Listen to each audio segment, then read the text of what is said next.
So, how did it get to be this way? Well, it's my professional opinion that the large gaping bite mark on its shoulder might have something to do with it. Thanks. I mean, what causes its behavioral abnormalities? Well, we know all behaviors are rooted in the brain, so I'd expect that something's gone terribly wrong, probably in there. Thanks again, Dr. Obvious. Let me be more specific. What changes in the brain would have to occur in order to cause this kind of behavior? Well, let's see. The first thing I notice is how it moves.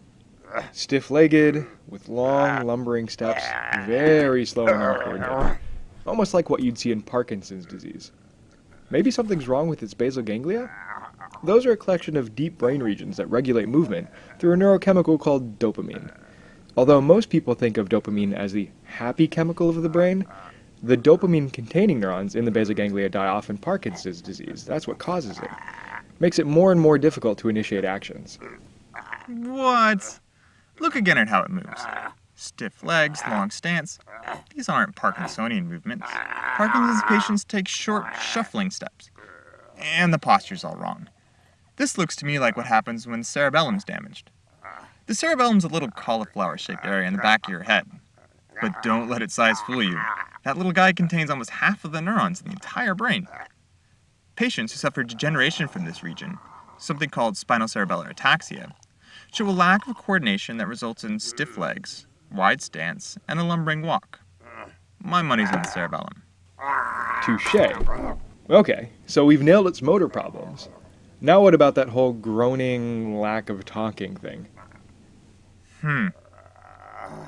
You know, it sounds kind of like expressive aphasia, or Broca's aphasia, which makes producing words difficult.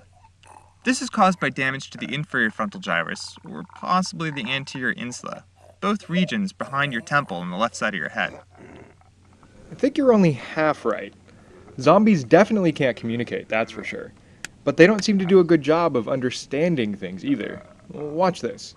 Hey, Walker, your father smelled of elderberries. See? No reaction. Either it's not a Monty Python fan, or it can't understand me. I'd say this is like spot-on fluent or Wernicke's aphasia. Damage to an area at the junction of two of the brain's lobes, temporal and parietal, typically on the left side of the brain, is the culprit. This area is physically connected to Broca's area that you mentioned by a massive bundle of neural fibers called the arcuate fasciculus.